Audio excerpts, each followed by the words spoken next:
Okay, good morning. There's something going. Yeah, here we are.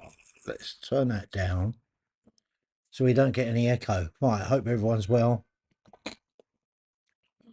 We are. It's a bit of a chilly morning this morning, isn't it? We're just waiting for them to start. We will catch the early proceedings. I don't know what is on the agenda today, but I'm sure there'll be something for everyone to get their teeth into in a chat.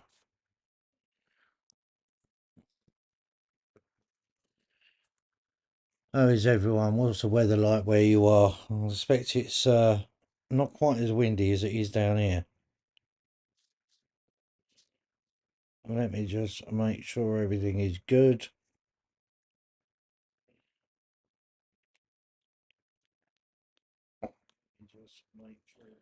We've got quite a few people in already. Right, don't forget to hit that like button, please, guys. It shares it out to other people, and it does show me a bit of support. Baltic here, yeah. It's what is it here? So we're still 4 degrees, but we've got 20-mile-an-hour gusts. And I'll tell you what, I was out with a dog, and I was actually like, "Hurry up, Bear! Hurry up! I want to get home." Not good. Didn't have my gloves.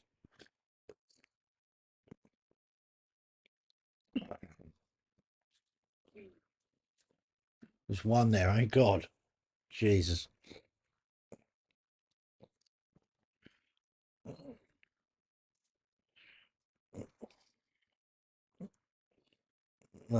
Gotcha. Yeah, there was a little sprinkling, I think, down here. Right, we're at 720p this week because I noticed it was seems to be playing up a little bit the other week from what I was looking back on, and I weren't happy with it. So let me just have a look, see if we can find the proceedings for today. And we are okay. I don't want you to play. I just want to know what's going on.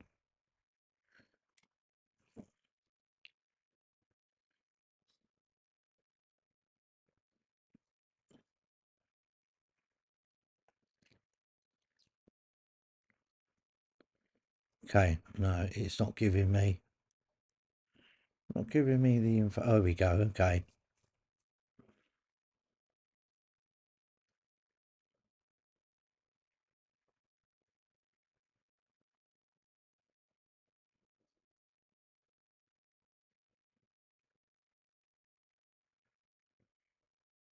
Sounds like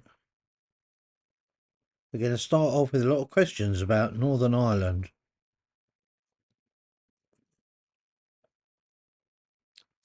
Oh, you should be starting any minute.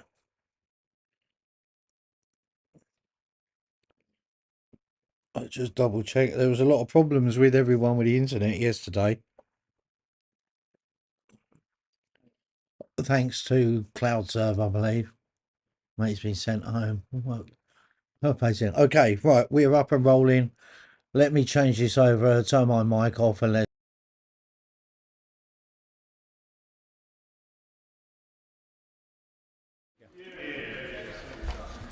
Minister. Mr Speaker, I am proud this government is investing £1 million into the Connect Fund to strengthen collaboration between communities across the UK. And Mr Speaker, I know you are a dedicated supporter of our veterans, so we'll be pleased to hear that I visited the Castle Community Trust recently in Belfast, where through this funding they are bringing together veterans in Belfast and Shrewsbury to overcome social isolation. Whatever part of the United Kingdom you are in, will you have our support to tackle shared challenges? Richard Quigley. Thank you, Mr Speaker. As an MP representing both an island and a significant veteran community, where 1 in 10 homes on the Isle of Wight West is a home to a veteran, I know how crucially effective community relations funding is.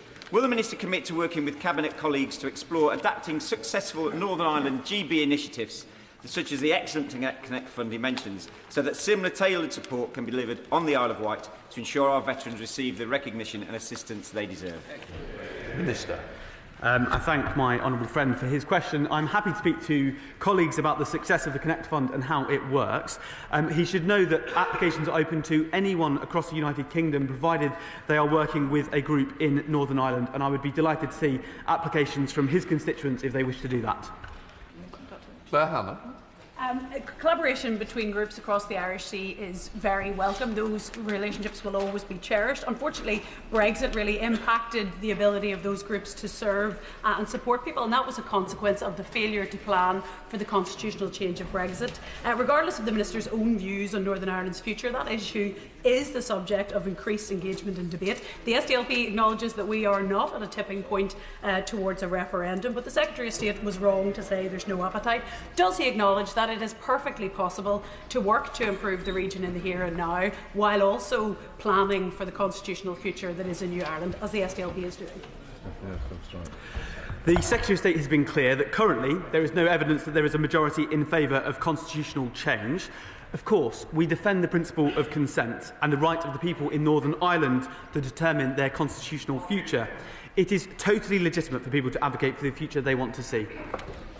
Thank you, Mr. Speaker. Does the Minister agree that reported attempts to extend European Parliament observer status to politicians in Northern Ireland are bound to inflame tensions between communities in Northern Ireland and between communities in Northern Ireland and Great Britain? And will he say that the UK Government will have absolutely nothing to do with this attempt to break up our United Kingdom? Minister. Thank you. I thank the honourable member for his question. I've seen no such proposals, and we have engagements in place with the European Union to ensure there's engagement with Northern Ireland on any matters that might impact it. Gavin Robinson. Mr. Speaker, the Minister of State will be enjoying his opportunity to travel across Northern Ireland and see some of the wonderful groups that we have, but he knows the strength of this United Kingdom, and he knows that increasing the bonds across Northern Ireland, Scotland, Wales and England are crucially important. He should know that the last government, and supported by his Labour colleagues, agreed that through the East-West Council there should be educational collaboration so that our young people can mix with one another and draw upon each other's strengths. Could he indicate how many times he believes the East-West Council has progressed that matter and what plans he has to strengthen those bonds?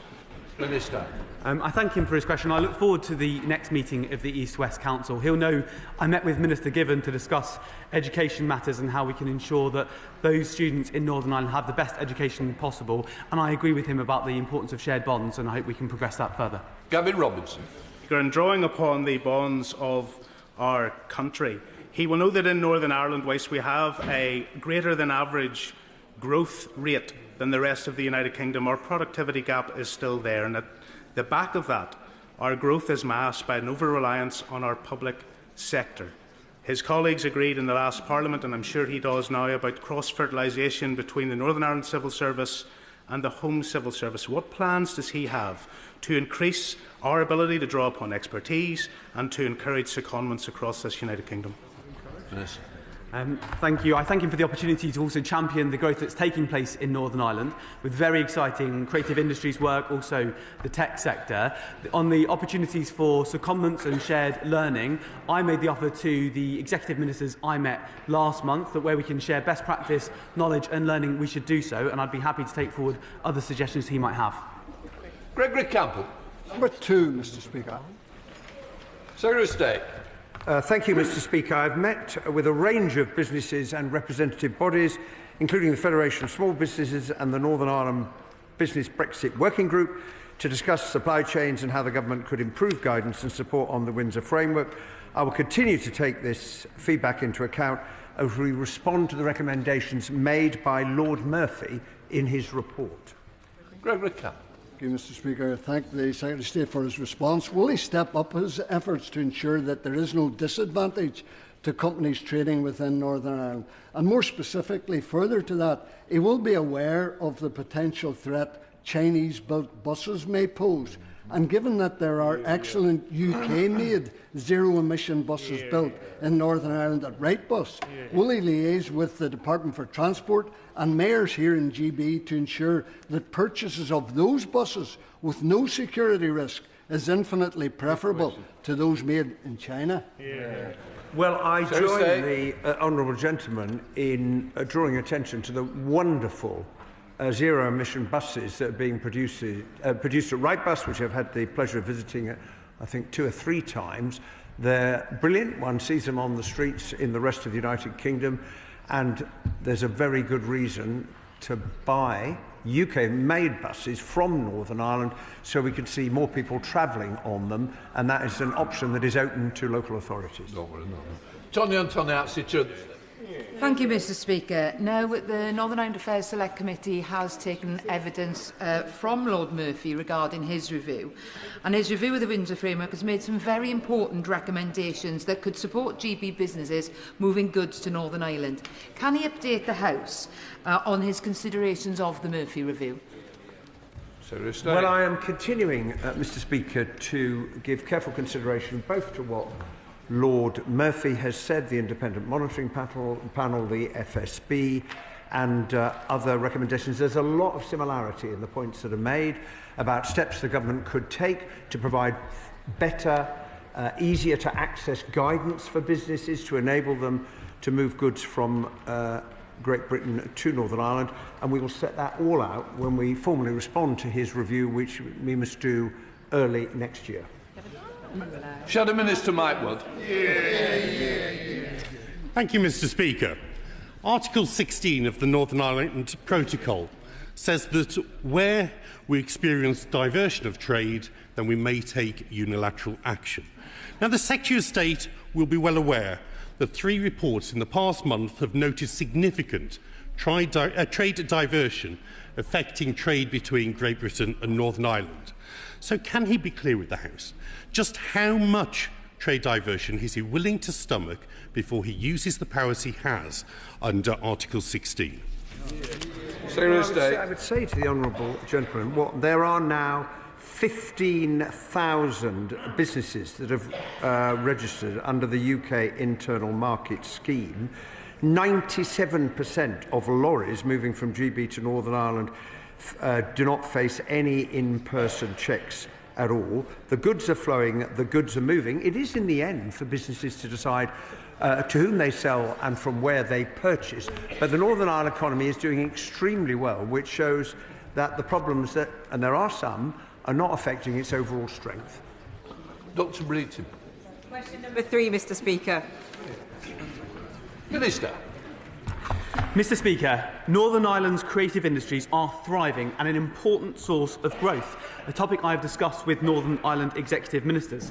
Whether it is Derry Girls, Game of Thrones, Trespasses, Blue Lights or Line of Duty, which has just been renewed and will be filmed in Belfast, producers choose Northern Ireland for its world-class talent and studios. To coin a phrase, Mr. Speaker, it's a sector that's sucking diesel. Mr. Speaker, Disability History Month begins tomorrow, and I'm delighted that the Creative Diversity Network now reports the doubling of disabled people on and off screen since 2018 to 9% across the UK. The phenomenal BBC film An Irish Goodbye is one such example, starring Down syndrome ambassador James Martin and filmed in Northern Ireland. What is the Minister doing to ensure a further drive to double disability again on and off screen?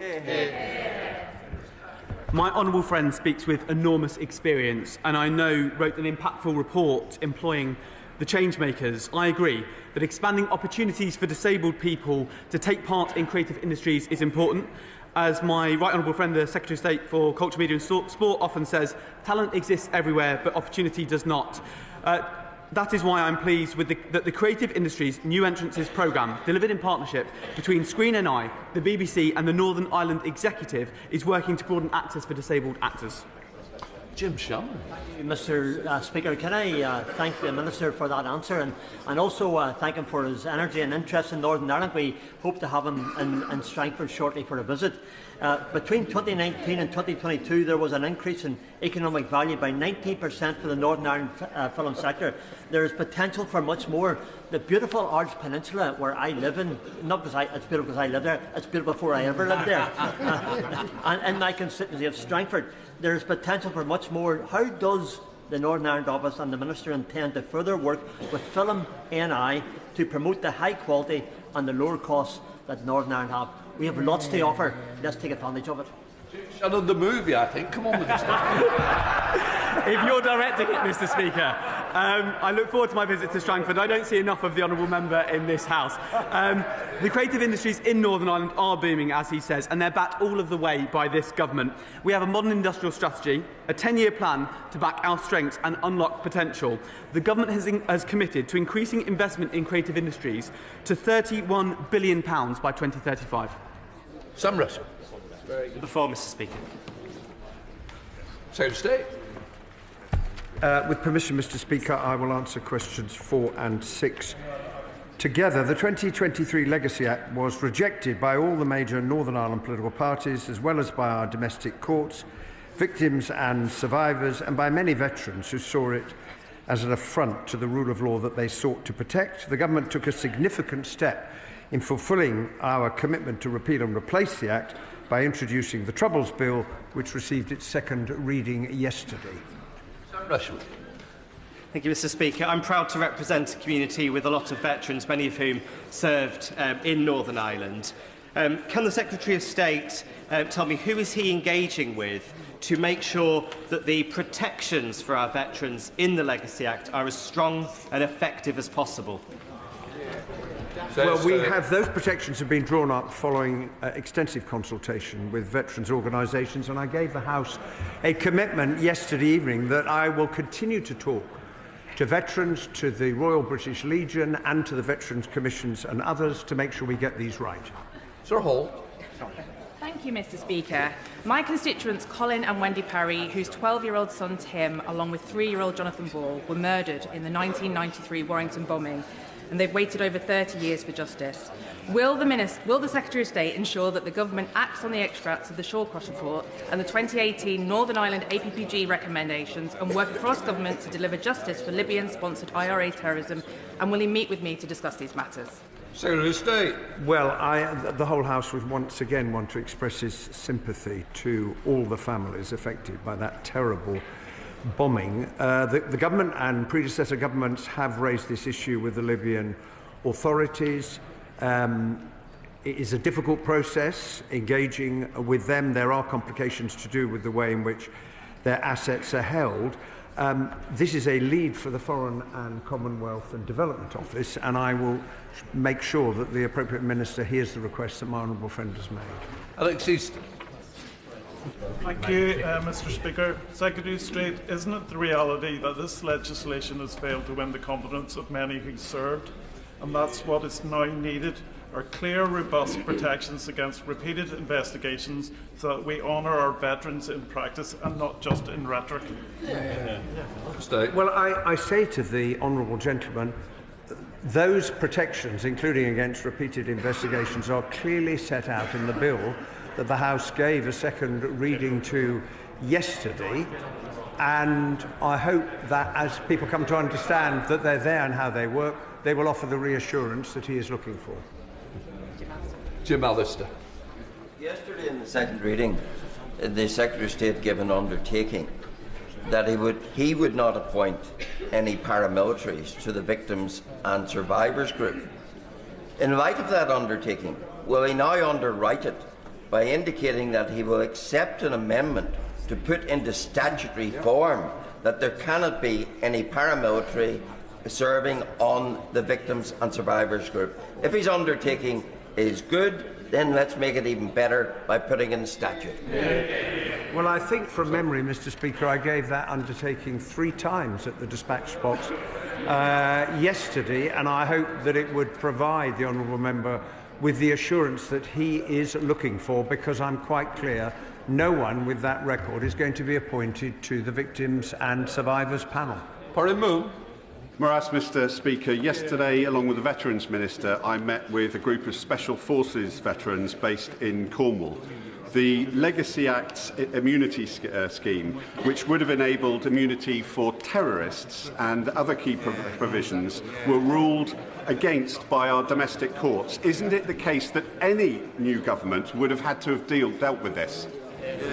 Well, that is indeed the case. My honourable friend is absolutely right. It was quite wrong to have brought forward legislation to seek to give immunity to terrorists, which is what the last government's Legacy Act did, and that is probably the principal reason why it had no support in Northern Ireland, including from victims and survivors, because there is a fundamental principle. We believe in the rule of law, and it should apply to everyone, and that is why the government is acting in the legislation to finally, and the remedial order, to finally lay that failed attempt at immunity to rest. Gregory Stafford. Thank you, Mr. Speaker. Can I ask the Secretary of State was the Irish Deputy Prime Minister, Simon Harris, wrong when he said that there were no new protections for veterans in the Troubles Bill?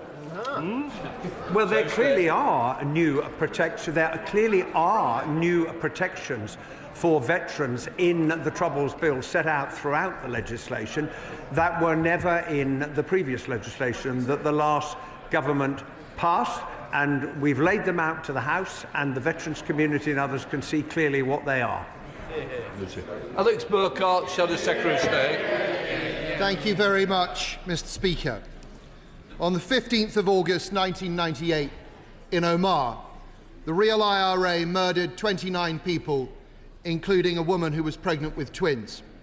It was the deadliest attack of the Troubles and the most wicked. Following the 2021 recommendation of Mr. Justice Horner, the last Conservative government launched the Omagh inquiry into whether there was anything that UK state authorities could have done to prevent the bombing. But the bombers planned and launched their attack from the Republic of Ireland. And this was why Mr. Justice Horner also said there needed to be an independent inquiry in the Republic to ask whether Irish state authorities themselves could have done anything. Given that the UK's inquiry was announced 3 years ago, has the Secretary of State raised the question of an inquiry in the South with his counterparts on his recent trip to Dublin? Well, I have in my conversations with the Irish government raised that question. It is, of course, for the Irish government to decide whether they wish to hold a public inquiry, but as the honourable gentleman will be well aware, the Irish government has committed to cooperate fully with the inquiry the last government established, both through the Memorandum of Understanding on the provision of information and the commitment they have made to legislate to allow witnesses to give evidence to it. Now, look, I thank the Secretary of State for his answer, and I am aware that the Republic is sharing information with our inquiry. But the Secretary of State will be aware that the Omagh inquiry is only capable of answering questions about what UK state authorities did and did not do. But 4 years ago, Mr. Justice Horner said that there needed to be a parallel inquiry in the South. The victims and families recognise it. Does the Secretary of State recognise it? Well, I recognise both what the judge said in his judgment 4 years ago, and I strongly support what the last government did to establish a public inquiry. But it is a matter for the Irish government to make that decision. But I hope that with the cooperation, unprecedented cooperation, that the Irish government has undertaken to give to the inquiry, it will provide absolutely vital information for the inquiry to get to the bottom of what happened. Paul Kelner, Liberal Democrat spokesperson. Thank you, Mr. Speaker. As I hope the Secretary of State knows, my party and I are hugely supportive of his efforts to move beyond the Tories' failed Legacy Act, provided the legitimate concerns of our veterans are fully met. Can the Secretary of State detail specifically, either now or in writing later, with which veteran groups he has consulted on the wording of the bill, and which ones have currently expressed acceptance of the bill as currently drafted? Well, I will very gladly, if I may, write to the honourable gentleman to set out the veterans' organisations that the government, myself, the Defence Secretary and the Armed Forces Minister have engaged in drawing up those protections, and I've already indicated to the House the groups we will continue to talk to as we take that work forward. Matt Tobin. Question number 5, please, Mr. Speaker. The government's new partnership with the EU aims to deliver a broad range of economic benefits for Northern Ireland, including smoothing flows of trade, protecting the UK's internal market, reducing costs for businesses, and benefiting firms who move agri-food and plants from Great Britain to Northern Ireland. Matt Tobin. Thank you, Mr. Speaker, and I thank the Secretary of State for his answer. Does he agree with me that aligning safety standards and cutting red tape for checks and paperwork is precisely the kind of support for growth and trade that this government promised to deliver for business when it was elected last year? Well, I do agree with my honourable friend on that, and that is why the partnership agreement reached with the EU back in May was so widely welcomed in Northern Ireland, particularly by those in the agri-food sector, because as we take that forward and turn it into a full SPS agreement, it will bring enormous benefits to firms that are moving those products across the Irish Sea from Great Britain to Northern Ireland. Robin Swan. Which, Mr. Speaker, come the 1st of January, veterinary medicines in Northern Ireland will be reduced by 40% according to the current suppliers over there.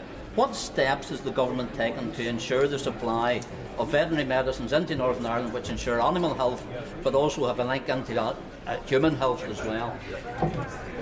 Whereas the honourable gentleman will be aware, we've had the Veterinary Medicines Working Group. We've been working very closely with the industry. We have set out 2 schemes, the Veterinary Medicines Health Situation Scheme and the Veterinary Medicines Internal Market Scheme, drawing on the cascade, and we are confident that that will ensure the continued supply of veterinary medicines from the 1st of January to vets and farmers and others who need them.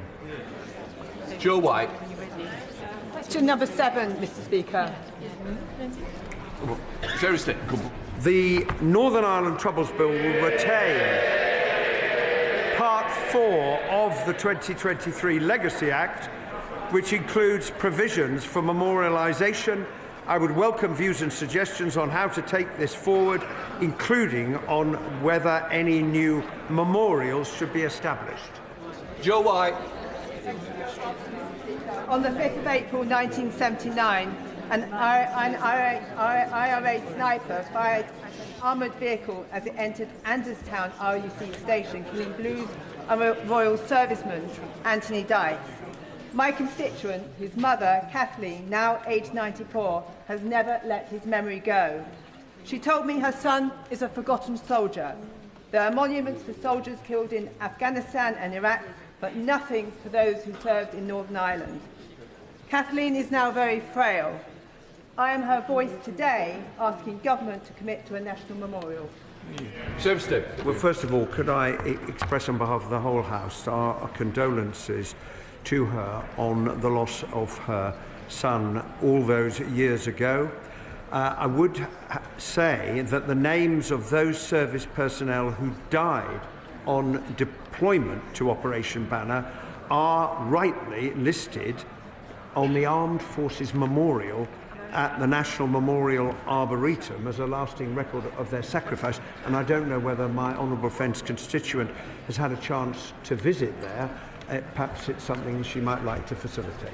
Father of the House, Sir Edmund Lee.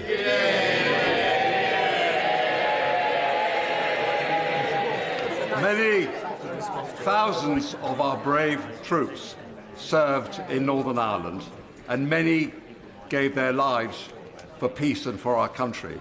Does the Secretary of State agree with me that they deserve a permanent memorial, not some of them to be prosecuted? Yeah. Well, as I indicated in answer to the earlier question, there is that memorial already at the National Memorial Arboretum. There are other places in which the service and sacrifice of those who served the state is recorded, including the RUC Memorial Garden that I've had the opportunity to visit, and it was an extremely moving occasion as one looks at all of the names and remembers the huge sacrifice that all of those people made in defence of freedom in Northern Ireland. Before I come to Prime Minister's questions, may I extend a warm welcome to the President of the National Council of Slovak Republic and his delegation, who are with us in the gallery today. And may I also welcome the new Chief Minister of St Helena. We now come to questions to Prime Minister Kate Malthouse. Number one. Prime Minister. Mr. Speaker, let me start by congratulating Scotland on their magnificent victory last night, qualifying for the World Cup for the first time since 1998. I didn't realise you were all Scottish MPs, Prime Minister. Mr. Speaker, they qualified with fantastic goals, including a cracker from former Arsenal player Kieran Tierney, who was always a great favourite with the fans. Mr. Speaker, my thoughts are with the communities across the country affected by severe flooding, particularly in Monmouthshire. I've been liaising with the First Minister of Wales and want to thank all our emergency services for their response. Mr. Speaker, my thoughts are also with the family and loved one of Royal Fleet Auxiliary member James Elliott, who has sadly been lost. I know the contribution that personnel of the Royal Fleet Auxiliary make and the risks that they take in the line of duty. My thoughts, and I'm sure the thoughts of the whole House, are with those who knew him at this tragic and difficult time for them. Mr. Speaker, last Thursday I visited Anglesey to announce the construction of the country's first small modular reactor. That's the biggest investment in North Wales in a generation, creating more than 6,000 jobs. On Monday, we introduced the largest overhaul of the asylum policy in modern times, restoring control, fairness and creating safe and legal routes. And today I'm pleased to announce that inflation is coming down. There's more to do, but it's an important step. Mr. Speaker, this morning I had meetings with ministerial colleagues and others. In addition to my duties in this House, I shall have further such meetings later today. Mr. Speaker, many of us are becoming concerned that technical or procedural manoeuvres outside of this House may be used to prevent Parliament reaching a decision on the terminally ill adults bill. Now, the government is neutral on the bill itself, but I presume it's not neutral on the issue of democracy or the primacy of this chamber. So could the Prime Minister please reassure the House that the decision of elected members, and indeed the wishes and hopes of the vast majority of the people we serve, will not be frustrated in this way? Prime Minister. Can I thank him for his question? I know he feels strongly about this issue. As he says, the government is neutral on the passage of the bill. It is a matter of conscience, so there are different and respected views across Parliament. And it is for Parliament to decide in the end on any changes in this chamber. Scrutiny of the bill in the Lords is a matter for the Lords, but the government does have a responsibility to make sure that any legislation which passes through Parliament is workable, is effective and, of course, enforceable. John Trickett. Thank you very much indeed, Mr. Speaker. And the party opposite in government said that they would level up the country, but in fact they left the country divided. Austerity, deindustrialisation, stagnant wages, all took the heart, ripped the heart out of mining communities like the ones I represent. Everywhere you can see the legacy which the party opposite left. And how can it be right that the hard-working, loyal people in my constituency earn £400 a week or £20,000 a year less than people who live in Kensington? So will the Prime Minister now declare that it is the government's moral purpose to eliminate economic injustice, starting with the budget next week, announcing massive investment in the north and wherever else poverty and low pay raising its head? Well, can I thank him for raising this important issue, because they laugh, but working people paid a very heavy price for 14 years of economic failure. Austerity damaged the economy and decimated public services. A botched Brexit deal stifled growth, and the reckless borrowing on the mini-budget saw mortgages and the cost of living soar. He's right to raise this issue. We're determined to tackle inequality. He'll be pleased to know that under this government wages are up, but we need to do more. We've had a pay increase for the 3.5 million lowest paid, and the Chancellor will deliver a budget based on Labour values. Kevin Badenoch, Leader of the Opposition.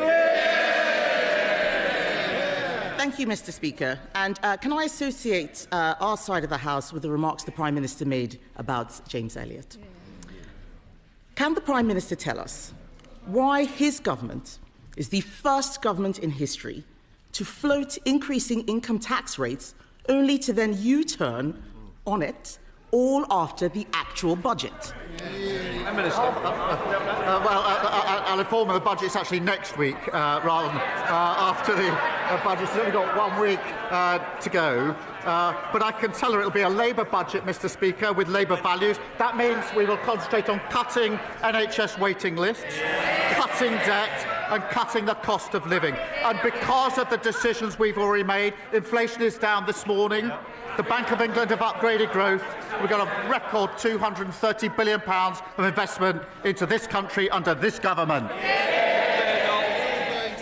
Mr. Speaker, he says the budget is next week, but we read all about it in the papers. This is the first budget to unravel before it's even been delivered.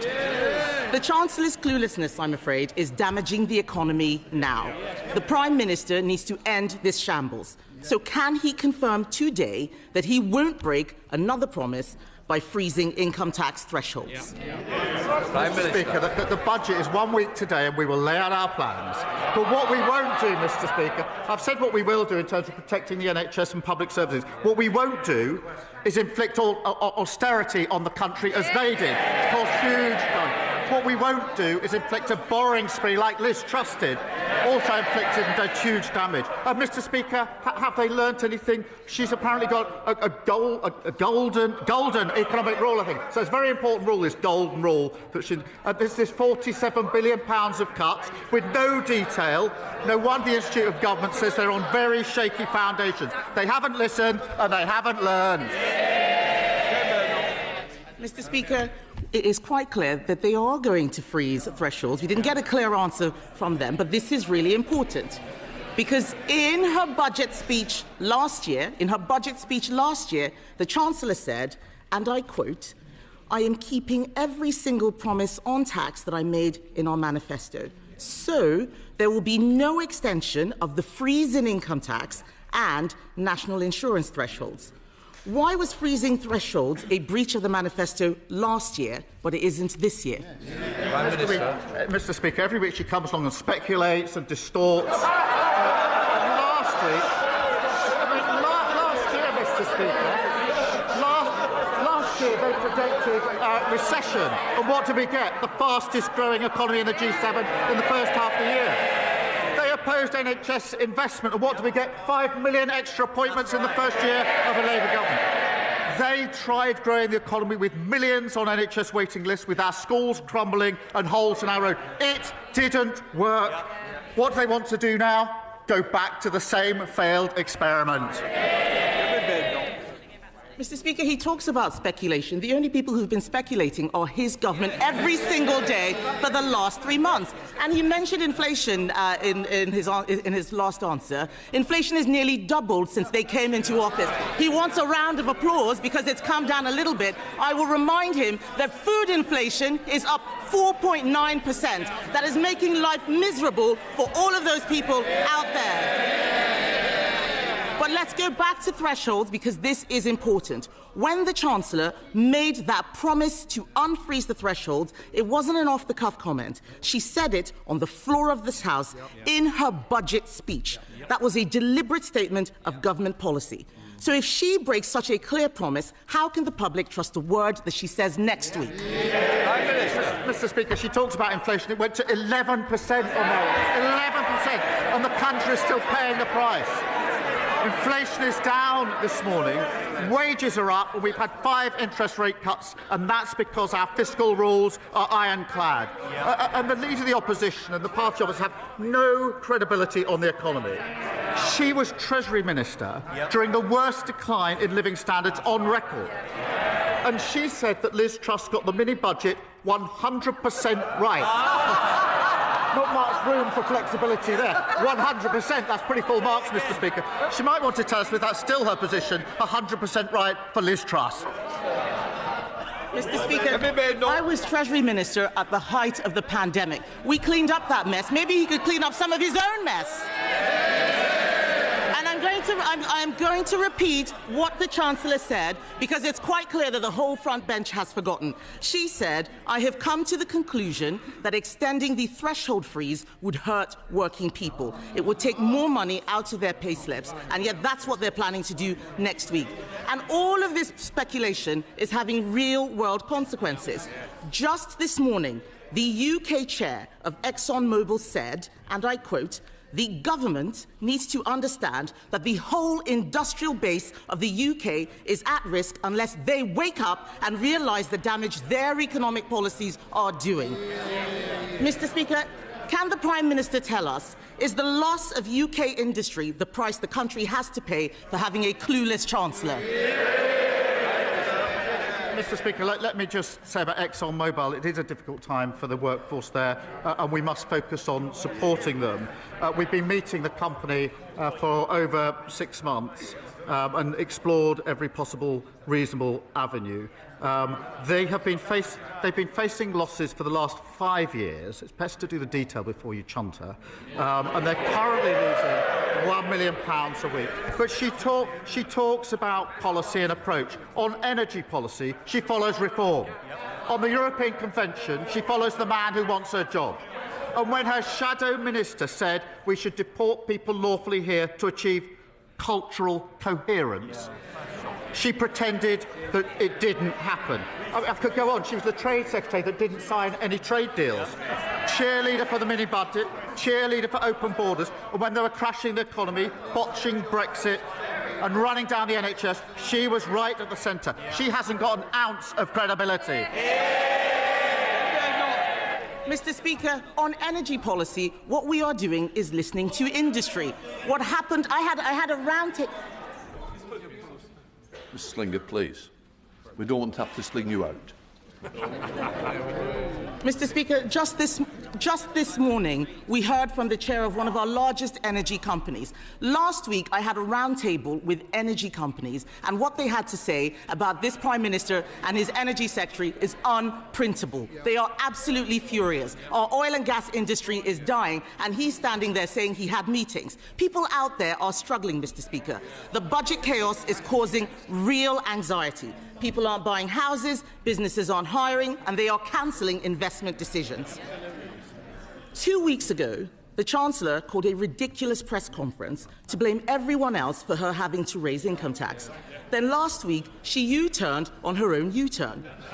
Instead, we can see they're planning to freeze income tax thresholds, something she said last year would be a breach of their manifesto. They are making it up as they go along. Doesn't the country deserve better than government by guesswork? Mr. Speaker, either we renew our country with Labour or we go back to austerity 2.0 with reform of the Tories. They left waiting lists at record highs. Almost 1 million more children in poverty, and they wrecked our public services. She comes here to talk down the country. We're turning the page. More NHS appointments, free breakfast clubs, free childcare, more homes and better public services. That's what we're fighting for, a Britain built for all. Lord Hatton.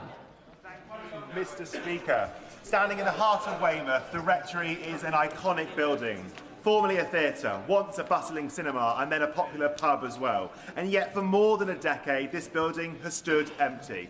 We want to turn this building into a thriving centre for arts and culture, hosting exhibitions and celebrating everything that makes Weymouth unique. So will the Prime Minister work with me and all the key players on the ground to revitalise the Rectory and reopen this fantastic building for our town?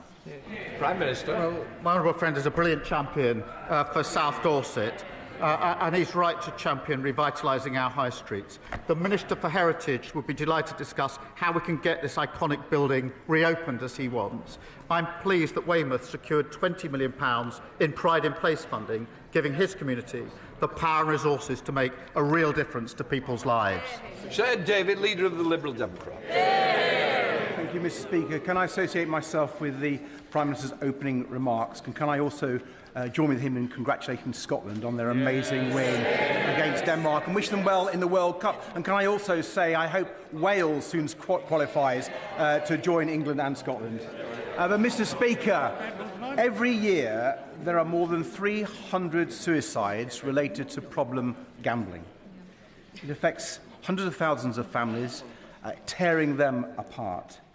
Meanwhile, online gambling firms are taking in record revenues of over £7 billion a year. Now, ITV News are reporting that one of them, Sky Bet, is moving its headquarters to Malta so it can save tens of millions of pounds in corporation tax. Does the Prime Minister agree with me that it's time that we tax them on their UK profits so these online gambling firms don't escape wherever they are registered for tax? Prime Minister. Well, can I join him on wishing Wales well and Northern Ireland? I'd like to see all 4 nations in the finals. But look, he raises the really important issue of suicide, and it's Men's Health Day, and it is really important. And I think the whole House would want to work together on anything that can prevent suicide. I think if all of us think about individuals we may know who lost their lives through suicide, it's something that touches almost every one of us and all of our families as well. We will, of course, look at the link between suicide and gambling and take whatever measures we can to reduce suicide. It's a very important issue. Sir David. For his reply, and we look forward to the government coming forward with action on that. On another domestic matter, Mr. Speaker, next to the River Cherwell in Oxfordshire, a field is now covered in an enormous mound of rubbish, 150 metres long and up to 12 metres high. The water is now lapping against the waste and carrying it into the river. It's just one of many sites, Mr. Speaker, where organised criminal gangs are illegally dumping their waste onto our countryside and getting away with it. This is a shocking environmental emergency. So will he instruct the Environment Agency to clean it up now? Firstly, these are utterly appalling scenes. Utterly appalling. A criminal investigation, as he knows, is underway, and specialist officers are tracking down those responsible. The Environmental Agency, in answer to his question, will use all available powers to make sure that the perpetrators cover the cost of the clean-up, which must now follow. We have boosted the Environment Agency's budget for tackling waste crime by 50%, given councils new powers to seize and crush fly tippers' vehicles, and lawbreakers can now face up to 5 years in jail. Dominic. Thank you, Mr. Speaker. Immigration is the #1 issue on doorsteps of Bristol North East. Most people will ask me about it. They want a firm, but also a fair approach, but have been let down over many years. Controlling our borders and knowing who comes is essential, not least to integration. Mr. Speaker, what can the Prime Minister say to my constituents in Bristol North East that will give them assurance that the reforms that the Prime Minister and the Home Secretary are proposing, which I support, will be firm, but will also be fair? Prime Minister. I'm proud, Mr. Speaker, to lead an open, tolerant, generous country. To maintain that principle, we must restore order and control, fix the utterly broken system left by the party opposite, and end the division that others seek to exploit. That does include creating safe and legal routes, recognising those who contribute, integrate and strengthen our society, while at the same time reducing illegal arrivals and removing those with no right to be here. That is a fair, progressive system that meets modern challenges. Jim Ellison. Mr. Speaker, the governments of France, Germany and the United States have all extracted from Libya compensation for their citizens who were affected by Gaddafi-led terrorism across the world. Why, Prime Minister, is the British government continuing to fail United Kingdom citizens who suffered to a huge extent through the importation of arms and, in particular, the tons of Semtex that Gaddafi supplied to the IRA, giving rise to Enniskillen, to Warrington, to the Baltic Exchange and multiple others? Why is no compensation being extracted from Libya for our citizens when it can be done for others? And will the Prime Minister at least meet representatives of the almost forgotten but still campaigning families for those affected by Gaddafi's terrorism? Well, Prime Minister. So many suffer from Gaddafi, and he's absolutely right to raise this really serious issue, and we're working hard on it. I'll absolutely make sure that the meeting he asks for is set up with the relevant minister so that we can give the full position and take on board what they have to say. Luke Charters. On International Men's Day and in the spirit of Movember, I want to be open about my own past mental health challenges in the hope that it might encourage other men to do the same. And during the traumatic birth of my first son, I nearly lost my wife, and a dark cloud settled over me. A cloud lifted through conversation and support, and through the safe arrival of my second son, and bright days lie ahead. I'm joined in the gallery today by Mike from York Menfulness, a fantastic charity giving men a place to talk. So will the Prime Minister, as a dad himself, agree with me that strength as a man means being open about our emotions and that we should never face into challenges on our own? Can I thank him for his honesty? It's never easy to stand up and say what he's just said. And I hope he understands just how important that is for others who will be suffering, who will be inspired to be able to talk openly about their experiences and, importantly, get the help that they need. I'm really proud to publish the first ever men's health strategy today to tackle challenges that disproportionately affect men, including certain cancers and suicide, which is tragically the biggest killer of those men under 50. So we will invest millions in helping more men access mental health support, better care for former minors, and rolling out at-home blood tests to tackle prostate cancer. But I do thank him for speaking out. I think it's so important, it's so brave. It's been done across the House. This isn't a party political issue, but it's always very powerful when it's done, and it's a model for all of us. Thank you, Mr. Speaker. Given the Government's desire to improve educational outcomes and the well-being of our children, it is ignoring the elephant in the room.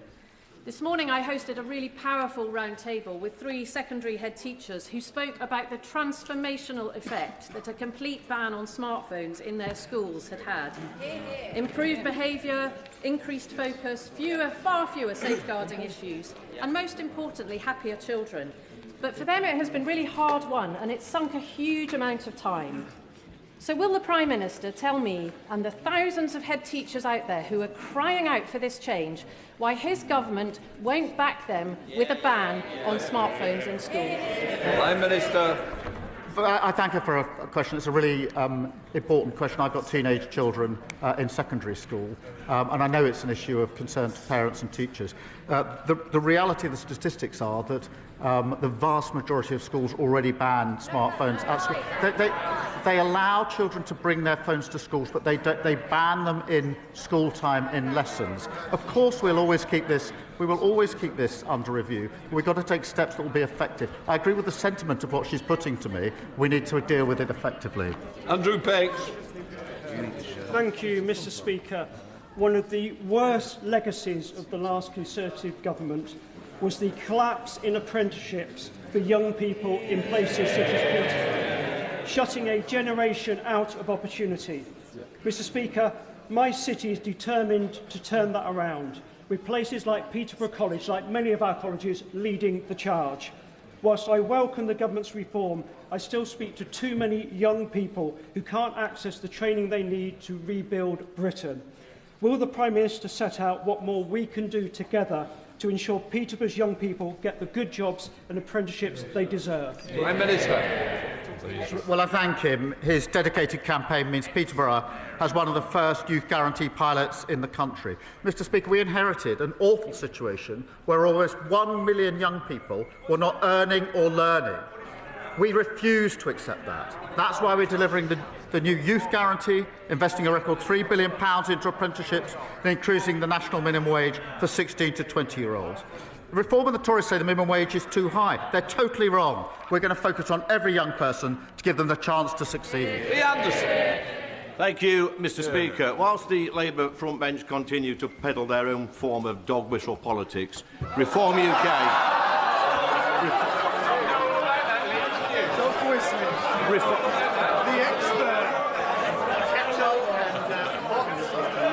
Reform UK are cracking on with the day job. Our reform-led councils are reform... Can I just say, you might say it's the way he tells them, but it might be worse. It's the way I tell them. Lee Anderson. Thank you, Mr. Speaker. Our reform-led councils have already identified savings of over £330 million in the first 6 months. And the Prime Minister may shake his head propped up by these gullible backbenchers, but here's the challenge. Will he guarantee, will he ensure that all the cancelled elections from this year and the proposed local elections for next year will go ahead in May 2026? Go on, be a man. I didn't realise he's quite so good at stand-up comedy. Mr. Speaker, he talks about dog whistle. Last week, his leader said he didn't have time to condemn the racist comments of his fellow MP for Runcorn. He also said he didn't have time to condemn his party calling children in care evil. He didn't have time. I wonder if you can ask his leader next door to him whether he's got time for his explanation for the stories in today's papers.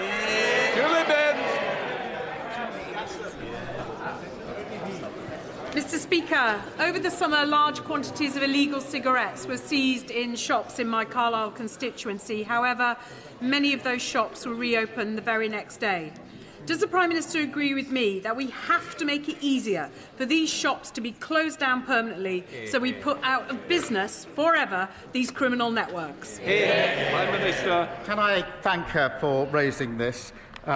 Because there's been a surge in response to illegal shops selling products they shouldn't be selling and not paying their taxes. It's very important. Raids in October, Mr. Speaker, saw over 900 arrests, almost £11 million of criminal profits were seized, and almost £3 million of illegal gear was destroyed. We need to go further to protect our high streets. That's why we're giving councils powers to prevent certain shops from even opening, supporting them to deal with unwanted shops, and through the tobacco and vapes bill, cracking down on rogue retailers who break the law. Josh Bumberley. Thank you, Mr. Speaker. Eastbourne resident Pam was given a cheque for £125,000 by her terminally ill partner, which she went on to cash in. But an error by the bank, Barclays, meant that only £125 was deposited. Barclays admitted the error and then said that they will compensate her for £250 for the inconvenience caused. What? Will the Prime Minister work with me to ensure that Barclays Bank pays Pam the compensation that she needs and deserves? And while we're here, will he commit to imposing a windfall tax on the banks like Barclays on their excess profits to bring bills down for residents struggling? Prime Minister. The case of his constituent Pam is staggeringly bad, absolutely terrible. If he could provide me with the full details of it, I will make sure that the government joins him in doing whatever we can in relation to his constituent. And before I sit down, may I take a moment to send my warmest congratulations to the honourable member on getting engaged, I think, on Thursday. The proposal, I think, was right here in Parliament. You never know what you might find in this dispatch box. But on behalf of my party, and actually I'm sure the whole House, can I wish him and Connor a lifetime of happiness? Connor Naismith. Thank you, Mr. Speaker. Crewe Railway Station is the gateway to the north and indeed the shop window for my constituency, with an average annual footfall of 4.5 million people. I am working with Cheshire East Council on ambitious plans for Crewe 360 to deliver much needed investment into the station and into the land around the station, and we want to adopt the Railway Industry Association's Station Investment Zone proposals, which could deliver much needed improvements in transport, housing, regeneration and economic growth. Does the Prime Minister agree with me that Crewe would make a perfect pilot for these proposals? And will he agree to work with me to bring government departments around the table so that we can make these plans a reality? Well, I thank him for his question. Because of our actions, Mr. Speaker, house building near stations like Crewe will now be a default yes. That means tens of thousands of homes delivered far sooner for families with great transport links as standard. I'll make sure that he meets the relevant ministers to drive forward growth. Every step we've taken to deliver more homes has been opposed by the parties opposite. They're the blockers, Labour are the builders. James McMurdo. Thank you, Mr. Speaker. Mr. Speaker, it is an open secret that the gig economy is a magnet for organised crime and illegal workers. As Christmas approaches and demand increases, so do the associated risks. Will the Prime Minister please explain why enforcement in this area is so low and what he will do to restore order? Well, we're delivering a record crackdown on illegal working in the gig economy, expanding the right to work and facial recognition checks, which are really important. We're also introducing a new criminal offence of trespassing with intent to commit a crime through the Place and Criming Bill. Mr. Coteau. Thank you, Mr. Speaker. Based on their reactions, care or remember that every day I see the cost to my constituents in Bournemouth West of years of cuts to public services. Youth services gone, neighbourhood policing decimated, no NHS dentist appointments. So can the Prime Minister confirm there will be no return to austerity under this Labour government? I certainly can. But the austerity that they imposed on the country destroyed our public services, and we're still paying the price. We'll be cutting waiting lists, cutting the debt and cutting the cost of living. Fair choices to secure Britain's future, not a return to the failure of the party opposite. Jack Rankin. Thank you, Mr. Speaker. The Prime Minister has expressed sincere regret for appointing David Cogan to the Independent Football Regulator. Will he now put on record the full amount Mr. Cogan has donated to his leadership campaign and his party, any hospitality he's received, and whether he declared these interests before appointing him? Prime Minister. They were all declared properly. Not the amount. Mr. Speaker, this Friday we commemorate the 51st anniversary of the Birmingham pub bombings, in which 21 people lost their lives in what is still the largest unsolved murder in our history. The families do not believe that the approach set out by the government will discover the truth and that only a public inquiry will do. Can we now have the meetings in order to hear the families' concerns direct and agree an approach that will command not just confidence but will find the truth of who bombed Birmingham? Prime Minister. Well, can I extend my deepest sympathies that remain with the bereaved and survivors of the horrific pub bombing in Birmingham in 1974. We do believe the most appropriate route is through the Independent Commission for Reconciliation and Information Recovery, but Honourable Friend has raised this issue directly with me, and of course I'll make sure that the relevant meeting is set up so that he and the families can put their point of view for us to consider. Mr. Speaker, you and the Chamber will be well aware that I represent the biggest and most remote constituency in the UK. And I'm bound to say, Mr. Speaker, that in it, bank branches are becoming rarer than sightings of the Loch Ness Monster. We have no banks at all in the huge county of Sullivan. Now, we have legislation that provides for access to cash, but what we don't have is legislation that provides for face-to-face banking services.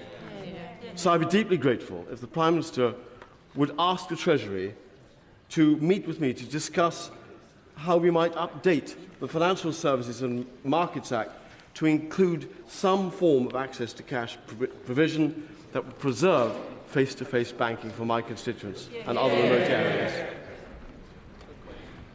Mr. Speaker, I know how important face-to-face banking is to local communities. As he knows, we're rolling out banking hubs. Decisions over location are taken independently, but they should be rolled out wherever there is a need for one. And of course, there's more to come. I will, in answer to his question, make sure that he gets the meeting that he requests so that we can have a look at the proposal. Afzal Khan. Thank you, Mr. Speaker. As the Prime Minister is aware, November marks Islamophobia Awareness Month. This Labour government has shown a steadfast commitment to supporting Muslim communities, particularly through consulting on the definition of Islamophobia. Given anti-Muslim hate is at record levels in the UK, can the Prime Minister outline the steps this government will take to tackle a rising level of racism, xenophobia against the Muslims in Britain? Minister. Can I thank him for raising this important issue? He's always been a strong champion on this. Anti-Muslim hatred is abhorrent, Mr. Speaker, and has no place in our society. And the increase in incidents must be addressed. It's why we're increasing funding to protect mosques and Muslim faith schools across the country. It's why we've announced a new fund to monitor anti-Muslim hatred and support victims. And we continue to work on the definition of anti-Muslim hatred. Thank you, Mr. Speaker. Everyone who cares about media independence and freedom will be relieved that, that Redbird have recognised that they cannot run the Telegraph. But there are serious concerns that they will burden the paper with unsustainable debt if the title is sold for less than £500 million. So, will the Prime Minister step in to prevent this from happening and enable a sale at a lower price if necessary, without this toxic debt burden? Prime Minister. Well, he raises a serious issue. I'm not quite sure what he's asking the government to do. To step in and nationalise it, I don't think would be the right thing. Whereas, Mr. Speaker, on the 5th of March at the dispatch box, the Prime Minister said these words: "We do recognise Cornish national minority status, not just the proud language, the history and the culture of Cornwall, but its bright future. Since then, I've repeatedly asked ministers for Cornwall's unique place on this island to be recognised through devolution. When the devolution bill comes back to the House next week, will the Prime Minister help me explicitly enshrine Cornish devolution and Cornish national minority status in that bill?" Prime Minister. Can I thank him for his question? Of course, he has raised this issue with me on a number of occasions already. He's a great champion for Cornwall. We will ensure that Cornwall's national minority status is safeguarded in any future devolution arrangements. We have provided £500,000 to support distinctive Cornish culture, including the Cornish language. Sir David Dennis. The Prime Minister knows that last week 9 four-star generals made plain that yesterday's Northern Ireland bill is doing harm to the British Army already. Most acute damage is being felt by the Special Air Service. It's already affecting their recruitment, their retention, their morale and their operational effectiveness. As a result, lawyers acting for the SAS Regimental Association have sent a letter before action to the Secretary of State for Northern Ireland. I know of no precedent for this in the entire history of the British Army, and it's because it's so important. It reflects how important it is. So can I make a plea to the Prime Minister? Will he involve himself personally to make sure that 60, 70, 80-year-old soldiers who have carried out actions which most of us would view as heroic are not persecuted in the coming years? Because now it's a matter not of national security, but of national honour. Can I thank him for his question and reassure him on the protections that he seeks for veterans, because it is a very important issue and he's continually and rightly raised it. There will be protection from repeat investigations, so the Commission doesn't go over old ground without compelling reasons. There will be protection from cold calling and protection in old age, so that elderly veterans are respected.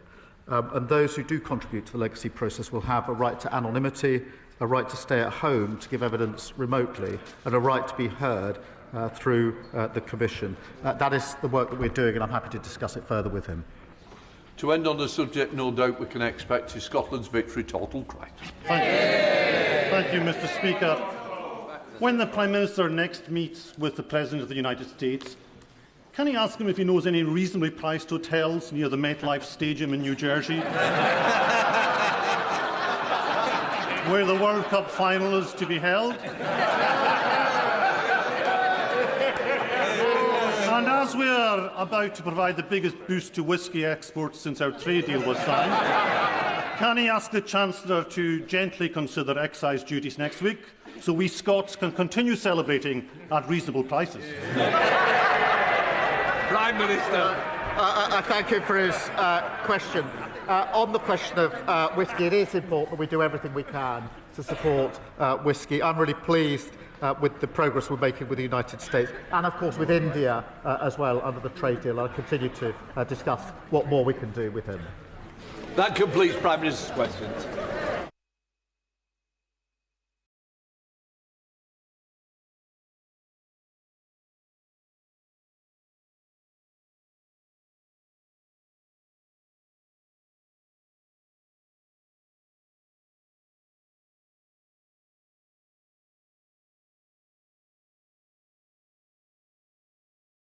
Okay, so that's it for the moment. I think they will still be carrying on though.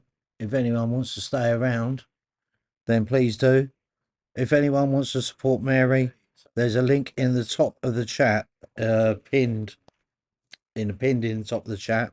Sorry, I'm working away here. That'd be much appreciated. If not, we'll see you next week. Same time, same place. We go back and we carry on with the rest of PM's question time.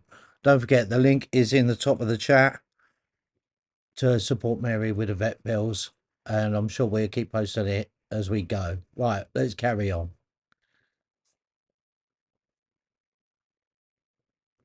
And those of the Secretary of State are with all of those people, those businesses affected by the flooding over the weekend.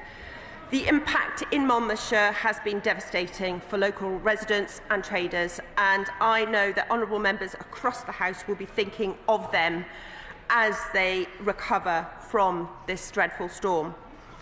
I'm here because the Secretary of State is in Monmouthshire to thank first responders, to meet the community and thank them for their efforts. She's there with the local member for Monmouthshire, who I know has been supporting her community since the flooding right across the weekend. I also want to pay tribute to the emergency responders, local residents who've rallied together, and also to thank the Mayor of Monmouth, Jackie Atkin, who's raised a substantial sum of money for the community.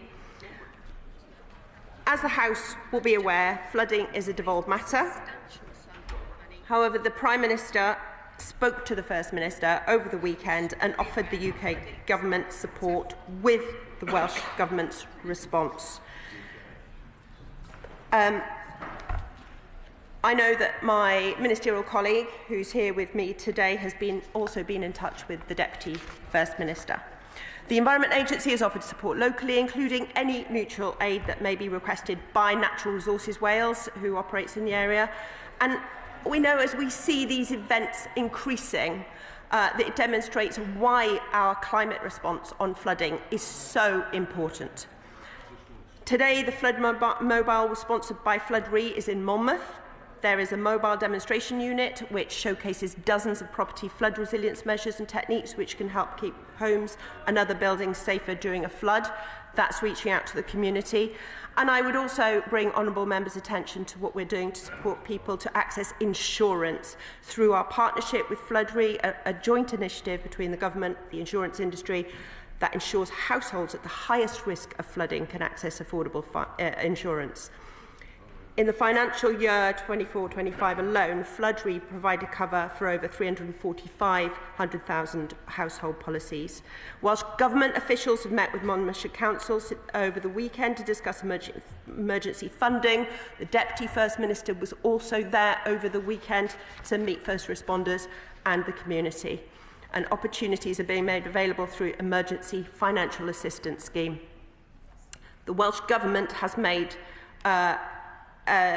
been working very closely with the Council and all the emergency services, and has been ensuring that they have committed over £370 million to reduce risks to communities right across Wales. But I know the Welsh Government is working, doing everything they can at this very difficult time for the community and for businesses in Monmouthshire. Secretary of State, Minister. Mr. Speaker, this weekend, tragic and heart-wrenching floods affected families and their loved ones, meaning evacuation from their properties in Monmouth after the River Monnow burst its banks. This, in turn, blighting businesses with devastating consequences. This horrific experience also hit hard nearby areas, including Abergavenny and Thrift Village. Now, There are desperate families and business owners across Monmouthshire who've lost their homes, their livelihoods. They've literally lost everything, with Christmas looming, a key time also for hospitality. I'd like to also thank the emergency services, all volunteers, many local councillors and the MS Peter Fox. They've done fantastic work around the clock to assist, safeguard and do what they can to help and support those impacted. It is now instrumental, without any delay, and the necessary vital support reaches every single person who's been affected by these devastating floods, so that their longer term needs are also met. Local people report that they don't have any clarity and answers and insight on what to expect beyond the initial rescue and this community kindness. They've been told discussions are ongoing. The First Minister outlined this week in the Senedd some support, and the PM also offered support to Monmouthshire. So can the Minister provide details on what exactly practically this means on the ground in the coming weeks? Can the Minister also outline a time frame for when support will reach the people of Monmouthshire and what precisely it will entail? It's reported some insurance companies won't pay as they only meet storm damage, not flood damage. Locals want urgent resources, not endless form filling to the Senedd. They need urgent help now, and for it to be fast-tracked, they say, via the Council. And finally, does the Minister agree with me? Time is of the essence in answering these vital questions to ensure residents' and businesses' anxieties do not worsen. I thank the member opposite, and absolutely she is right. Time is of the essence, and my heart absolutely goes out to all those impacted by this storm over the weekend. It is a dreadful thing to have to go through or see those hard work that you've put in perhaps all your life, and see the business flooded, your home flooded. I can't imagine the trauma and the difficulty that those people are going through. As I said, the First Minister spoke to the Prime Minister. The Prime Minister reached out over the weekend to look at how support can be offered following the flooding. The First Minister has also been very clear in looking at how funding can be provided for those impacted in the least bureaucratic way possible. Look, the nature of that support, you know, we're a few days after that event. The nature of that support will become clear as this clean-up continues, as we see the days go on. We'll be working with emergency services, we'll be working with those impacted. The Welsh Government has emergency financial assistance schemes for just these very scenarios, and they have been kicked in and they are being used. Proposals for support are being prepared. Local government finance officials are there on the ground. The Secretary of State is there on the ground today. We are doing all we can, working hand in hand with the Welsh Government, with the Council, with the mayors, and making sure that those impacted get the support they need as quickly as possible. Jessica Moore. Thank you very much, Mr. Speaker. My neighbour, the Honourable Friend from Monmouthshire, is, as the very diligent representative she is, out as we speak in Abergavenny, and will join the Secretary of State in Monmouth shortly, meeting and listening to those affected by these devastating floods which hit Monmouth, Abergavenny, Skemford and the villages. She's asked me to say a very big heartfelt thank you to the emergency services, all the authorities, all those who've helped, and to thank the incredible community effort and many kindnesses shown over the last few days, including offers of beds, homes, donations and more. Hundreds and hundreds of businesses and homes will be affected, and it will take many months to clear up. I know she's liaising with the Prime Minister, with departments, with the Welsh Government, and it is a devolved issue, and we'll have many asks. But can I ask on her behalf that we continue to offer support in the many ways that will be needed in the period. And I'm also mindful of other areas impacted by flooding, including my own. Minister. I thank my honourable friend. She makes an excellent point. The member for Monmouthshire has been so diligent. I was on the phone with her over the weekend. I know that she's been speaking to Welsh Government. I myself was on the phone to the Deputy First Minister over the weekend, and in contact with Natural Resources Wales and local community groups. She has been out there in her wellies helping. helping that clean up, and I know she feels it as deeply as some of those impacted. The support will be there. We will continue to work together. What's important here, despite the, yes, flooding is devolved, but this matter reaches right across. And wherever we can help, we will. And we are working together to ensure that we, at pace, resolve and help the people that need it. Amen. David Chadwick, Liberal Democrat spokesperson. Mr. Speaker, the recent floods in Monmouthshire have been devastating for local communities, and our thoughts are with everyone affected as they try to return to some sense of normality. And I'd also like to pay tribute to the emergency services and everyone who worked so tirelessly to keep residents safe throughout this event. Last year, we saw attempts by multiple fire and rescue authorities in Wales to close small fire stations, which often house the equipment needed to respond to major floods like the ones we've just seen, with two of the proposed closures in my own constituency, in Knighton and Crickhowell. Crickhowell being just a stone's throw away from Monmouthshire, and the services that are based there often go over the border just to help them. Could she clarify, could the Secretary of State clarify what engagements they've had with fire services in Wales on potential closures, and whether she agrees with me that it's vital we keep those small stations open to protect residents in rural Wales from devastating events such as the ones we've just seen? Minister.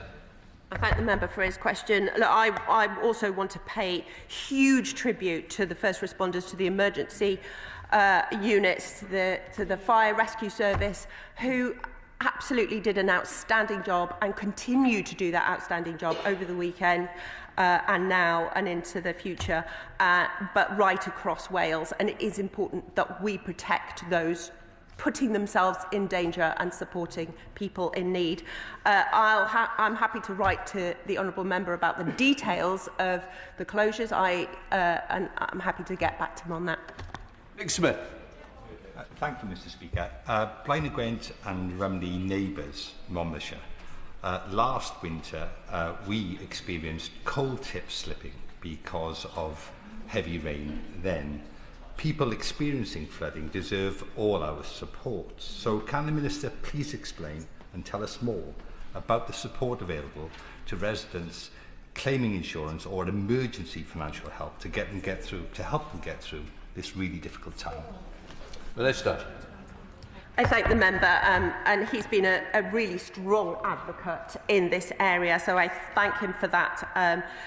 We have pledged £143 million from the UK government for coal tip safety in this Parliament, and I know that this is a big issue that needs to be continually monitored. I know that coal tips were being monitored over the weekend throughout Storm Claudia, and they will continue to be, but this government takes this very seriously and is investing in their safety. Sir Julian.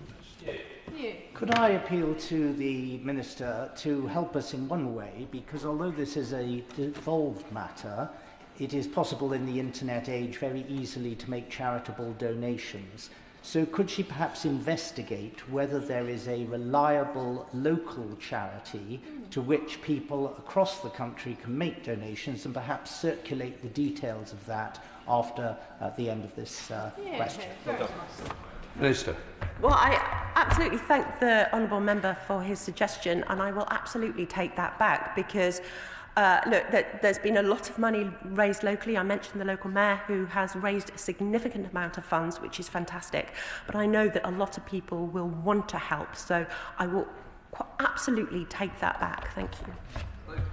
Thank you, Mr. Speaker. I want to also pay tribute to all those affected, the emergency responders, and to my honourable friend from Monmouthshire for the tireless effort she's put in since this happened.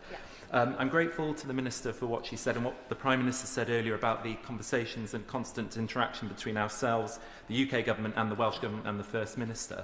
That collaboration between both our governments when there are civil emergencies like this is integral. So will she assure me that that collaboration will continue, and that the people of Monmouthshire will have everything they need from us, and we will push the Welsh Government to do everything that they can in order to ensure that those affected get through this crisis?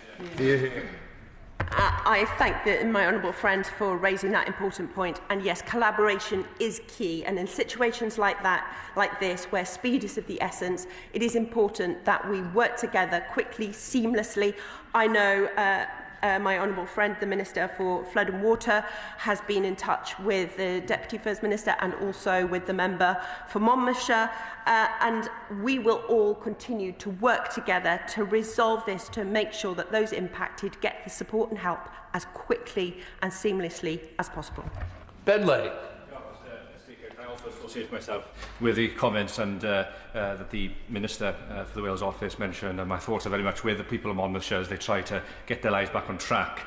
She mentioned, quite rightly, that these severe weather events are increasing in frequency, and I wonder, further to the very wise words of the Honourable Member for Cardiff West, in addition to the collaboration between the two governments, in light of the increasing frequency of these severe weather events, I wonder whether it's also time for us to consider some sort of central resilience fund to help provide that additional emergency support, which sadly is becoming far too routine. I thank the honourable member, and he quite rightly points out that important link between climate change and increased flooding, which I mentioned earlier. And it is very important to note that we do need that resilience. We do need to build that into communities, to housing, and I know that there is a fund that exists. We're putting that funding in. This government takes it very, very seriously in terms of investing in that, whether that's new builds, whether that's existing builds, whether that's communities at risk, businesses at risk, infrastructure at risk. We absolutely need to ensure with changing weather patterns, increased rainfall and further flooding, we need to make sure our communities, that people across the country are safe. Liam Harriott. Thank you very much, Mr. Speaker. And on behalf of residents in flood-prone West Worcestershire who approached Storm Claudia with trepidation, I would like to convey our sympathies to people in Monmouthshire, because it is one of the most terrible things that can happen to a community to experience a flood like this. And as the Minister has the Flooding Minister seated beside her, could she ask her colleague to follow up with the Environment Agency? They have two projects they're working on in West Worcestershire, in Sevenoaks and Tenbury Wells, to improve flood resilience, and I would love it if she would give the Environment Agency a nudge to complete that work. Well, thank you to the member, and I think my colleague has heard that loudly and clearly, and we'll get back to you. Cameron Thomas. Thank you, Mr. Speaker. There are few around the country more equipped to empathise with the people of Monmouthshire than my people in Tewkesbury and North Gloucestershire. Will the Secretary of State join me in thanking the volunteers of the Severn Area Rescue Association who were called out, as they so often are this weekend? Will she also tell me when her department will respond to the Environmental Audit Committee's report into flood resilience in England? Thank you. Yeah. I thank the member for raising this and for his words towards the people of Monmouthshire, and also, you know, I pay tribute to his communities. It's important that we support communities wherever they are, right across the country. This government is intent on doing that. Well, Francois. Thanks, Steve. Although I'm not a Welsh MP, I'd like to express my sympathies for what the people of Monmouthshire are going through. In 2014, when I was the Armed Forces Minister in the MOD, I spent weeks in Cobra meetings helping to coordinate military assistance with the severe flooding in the West Country, particularly on the Somerset level. So can I offer a suggestion? We all hope that this will not happen again, certainly not quickly, but if there are further named storms, has the Minister, or indeed the First Minister, considered speaking to the Ministry of Defence about military aid to the civil authorities, so-called MACA arrangements? Because we learnt in 2014 there are some specialist units like the Royal Marines or the Royal Engineers who have capabilities to offer in these circumstances that can really make a difference to local people. Is that something she and the First Minister might at least be prepared to consider? Well, I thank the honourable member for raising that. And of course, where there are critical incidents, where there are major incidents such as the flooding in Monmouthshire, we are ready to consider anything. So, and where we need that support, the collaboration is important, and that it extends to all of our departments and in every way possible. We will ensure that people, that businesses, that infrastructure is looked after, and that it can and would extend to defence if necessary. Thank you. Dr. Ellichan. Thank you, Mr. Speaker. My heart goes out to the people of Monmouthshire, which is just downriver from my own constituency of North Herefordshire. Terrible damage done. Also in South Herefordshire, places like Ewes Harold very badly affected. We know these things are happening more frequently and more severely. It's also tragic to see the huge amount of soil that is washed off the land at times like this. Does the Minister recognise the hugely important role that farmers play in managing floodwater, building resilience to these sorts of events? And will she invest more in nature-friendly farming, river-friendly farming, to help prevent these sorts of disasters that do so much damage to people's livelihoods? Well, I thank the member for raising that point, and it is exceptionally important for those who have a duty to their land to manage that land safely and ensure, you know, this does have a devastating impact. Soil is washed away, but there are things that can be done further upstream to prevent flooding. And I know that the Welsh Government has put in place projects right across Wales to ensure that that happens. And just this morning, I was talking to Powys about some of those taking place up in Powys County Council. Edward Ross. Thank you, Mr. Speaker. Floodre's report earlier this year highlighted that in the face of more extreme weather, more frequent flooding, many insurers are increasing excesses and premiums, often to eye-watering levels, or withdrawing insurance support altogether. So what immediate support is the government putting in place for people who find themselves without insurance? There is an emergency initiative, financial initiative that is available. So the Welsh Government officials are working with the community groups, with the local council and with ourselves to ensure that they have access to those emergency funds. Yeah. That completes the... Right, okay. Let's wrap that up here. Because otherwise this will be going on all afternoon. Bear, yes, I know. All right. I just want to say thank you everyone for watching. Thank you all for hitting the like button, much appreciated. If anyone wants donate, contribute towards Mary Jane's vet bills, please use the link that's pinned in the top of the chat. I will also make sure it's in the description as well. Okay. Don't worry about me. Just make sure I will put it in the description, and we will yeah, so if you're watching, it will be in description. Okay. All right, no worries. Woke up 2 or 3 inches of settled snow. I hope to see bears walk. No, well, I'll tell you what, Mary, we did have just a little bit on the cars. There was a little bit of frost on the ground, a little bit of snow we had, but I was a bit late this morning. But no problem, Mary. We're here to help you. So much appreciated everyone for joining. We'll be back next week as always, and I'm sure we'll find something to film at the weekend. I'm not sure what the plans are for the weekend yet. It's a bit too early to tell. And Mr. Wilson, thank you again. Serality.